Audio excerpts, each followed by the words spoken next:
Yesterday afternoon, Saturday, I put myself down for a nap, the way you put a baby down for a nap.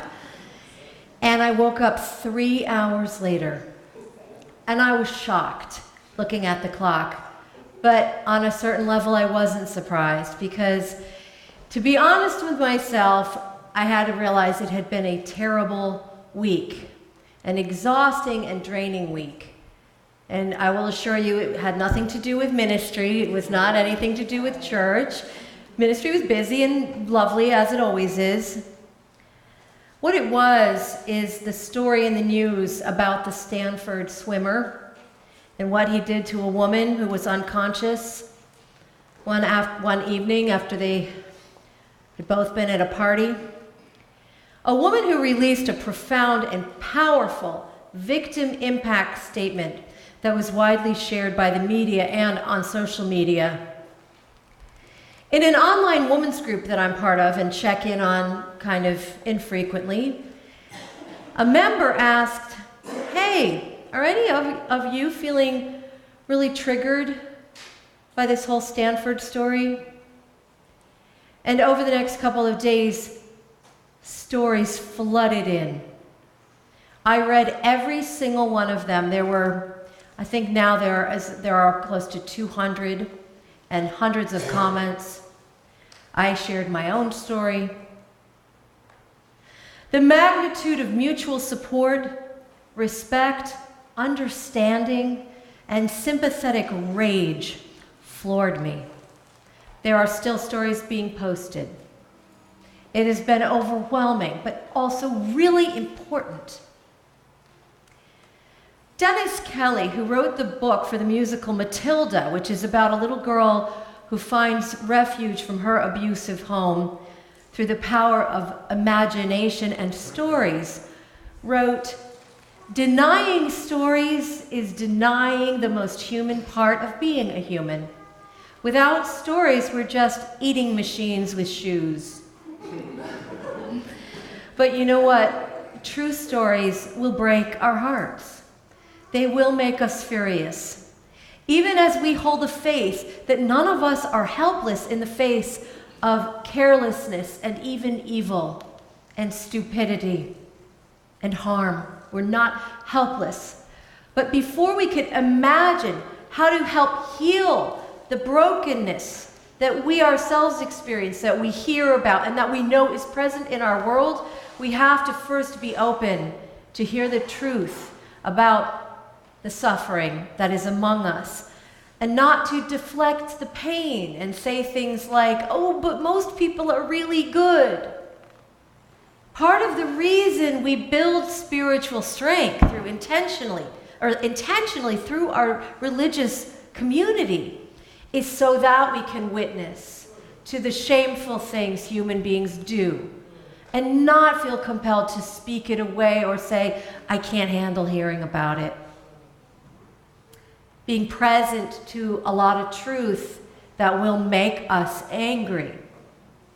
Now, I have a very interesting relationship with anger because as a New England white Protestant clergy person, I stand in a very old tradition that says that clergy persons should be meek and forbearing.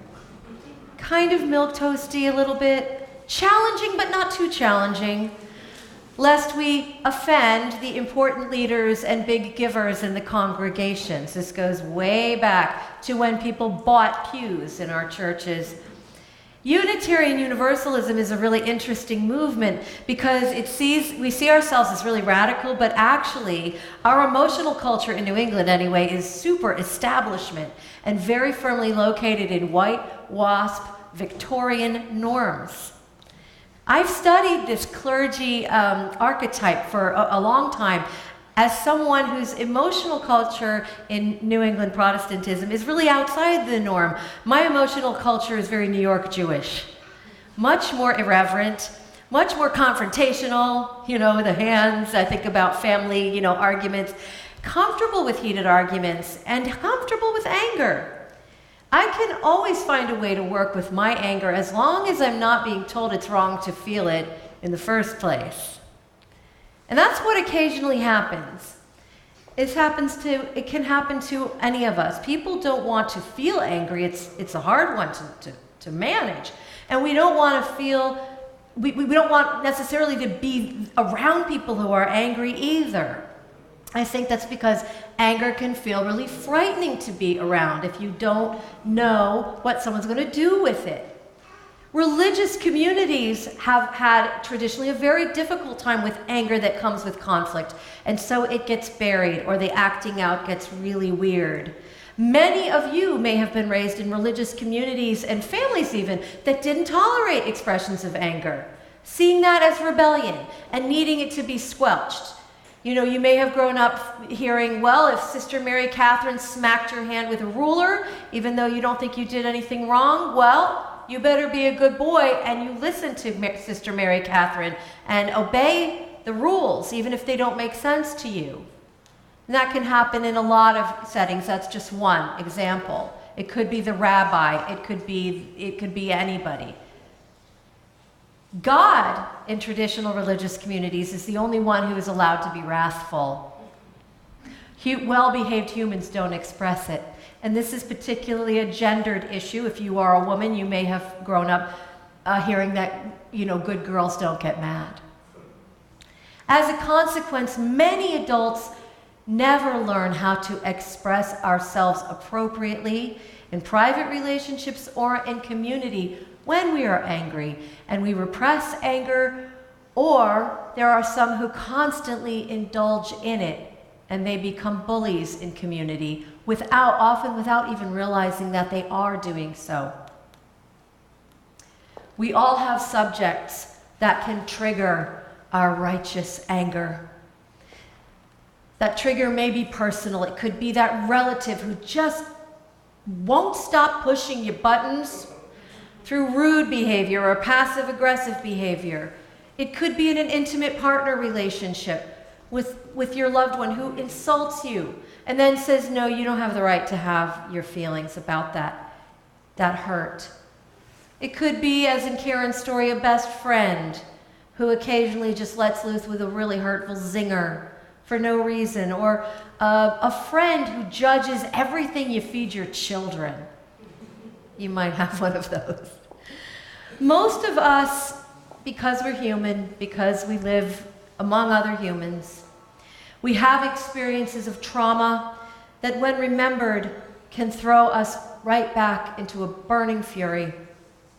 Someone recently recommended, out of this thread that I was discussing, this online conversation, one of the members recommended a book called something like Everything Lives in the Body. I want to get that book because it tells us the truth that our anger and all of our powerful emotions, they do stay in our body and our being. Being triggered is a physiological experience. Our blood pressure may go up.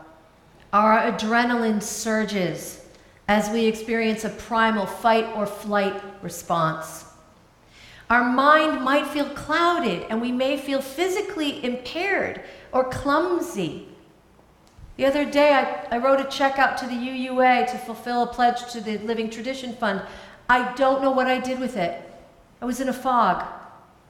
I wrote the check out, I put it in an envelope, and I just like went, and I know I've been impaired. It's difficult or impossible to clearly articulate what is happening to us when we feel triggered. And that helplessness can make us feel really vulnerable on top of our anger. Like Jesus did in the temple with the money changers and the retail salespeople who were working their trade in the holy place, we might just want to go into a Hulk smash and break things and yell at someone, "What are you doing?" Throw stuff around. For those who think, by the way, that Jesus was never angry except for that famous moment in the temple, I can assure you, he was so much more often angry than that. He was sarcastic. He was furious at times. He got really, really rude and petty in his frustration with his disciples, especially. He sassed people who went to him for help on occasion. He was a fiery personality. He was not just a gentle shepherd. What we must ultimately become responsible for in ourselves is to develop the ability to distinguish between productive anger and destructive anger. Destructive anger is self-indulgent and toxic. It comes from trying to control others. It comes from having a sense of entitlement to the obedience of others. It often excuses itself. Destructive anger is sometimes followed by a second form of abuse, which is to go to the victims of one's violent carrying on and then cry all over them with remorse. I tell you this because my dad used to do that.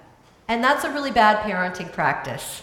It's not fair. Because children aren't our equals in relationships. We're with adults. Children are not our equals. So we can't expect them to receive our anger and our out-of-control parental rage and then help us as adults process through our lack of control.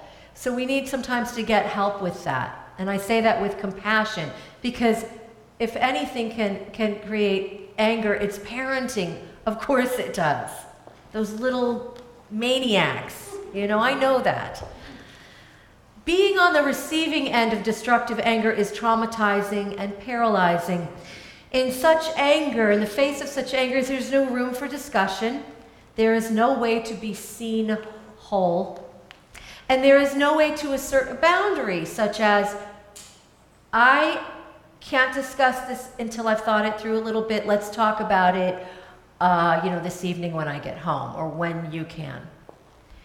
But productive anger is what theologian Rebecca Parker calls benevolent rage. It's a forceful whirlwind of awareness and intensity that arises in us in response to injustice, which can be intimate or societal. Anger is a tremendously powerful force and is therefore quite difficult to harness for a communal response. It's extraordinarily challenging to organize a righteously and legitimately enraged people. Think of all the movements for social change throughout history. Women's suffrage, civil rights, the Black Lives Matter movement, Occupy, marriage equality, disarmament. Now, you're talking very angry, often legitimately frightened people who have been personally oppressed and threatened by systems of power that exclude or diminish or even kill them. It's very challenging to respond strategically from a place of outrage and devastation. I consider those people who manage to show up and respond in thoughtful ways from that emotional place to be the real spiritual Olympians. Those are my heroes. Those are my champions. They have my utmost admiration, always. And as for those who respond from anger not so productively and maybe not so wisely out of their legitimate anger, I don't judge them.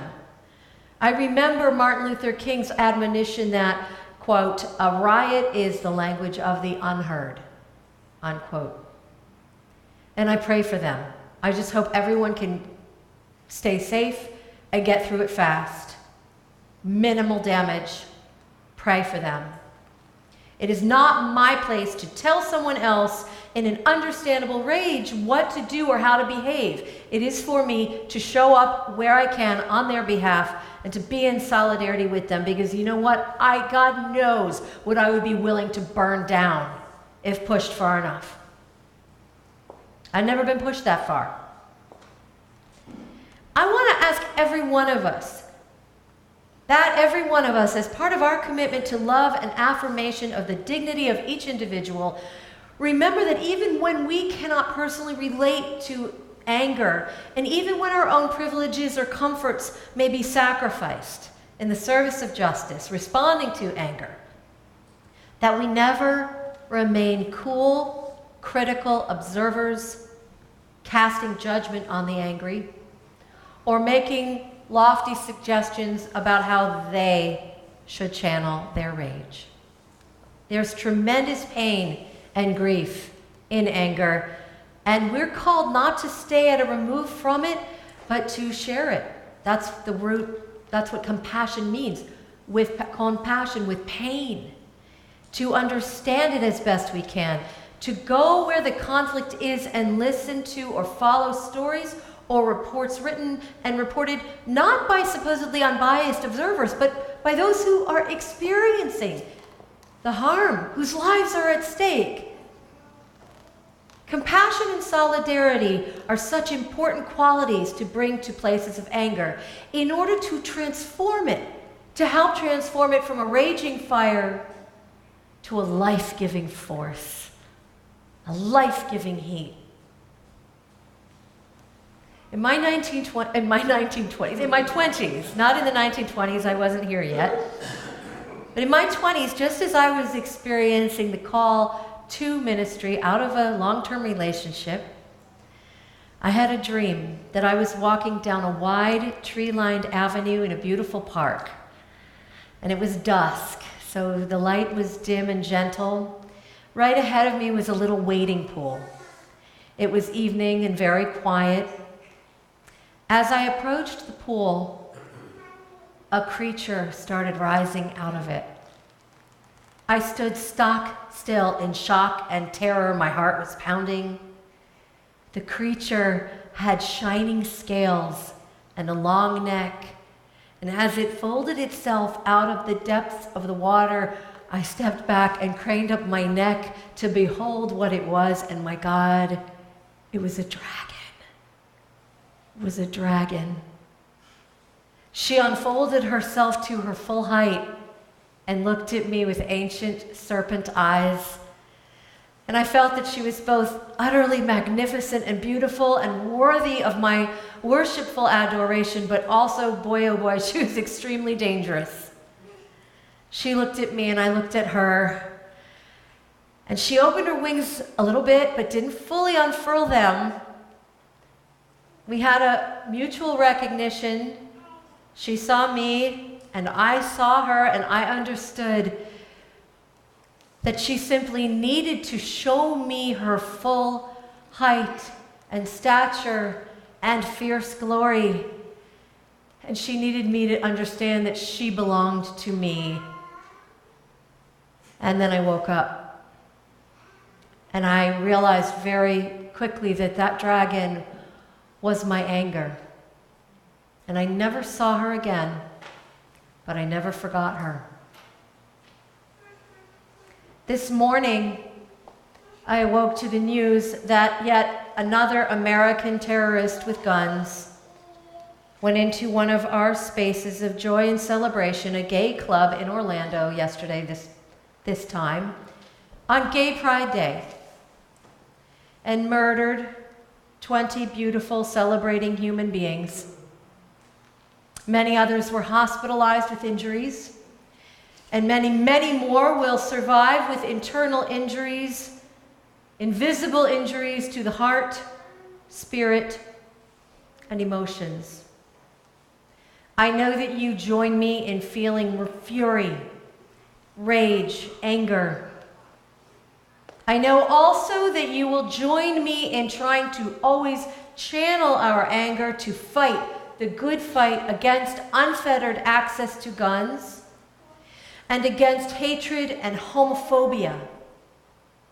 Within our anger, we have the consolation of having been committed to values of inclusivity and peacefulness for a long time. Thank God we're not starting from scratch. We have flexed and strengthened those muscles. We will use our rage to fuel our work. We will use anger in the service of justice. The dragon in me greets and bows to the dragon in you. This morning, as I remembered my dragon and saw her again in my mind's eye, I realized that yes, she is dangerous. She can breathe a fire that will indiscriminately scorch. But she can also fly. I pray with you to be born aloft on the great primal wings of righteous anger and to transform our helpless fury into benevolent and productive rage. So may it be. we're going to turn the world around.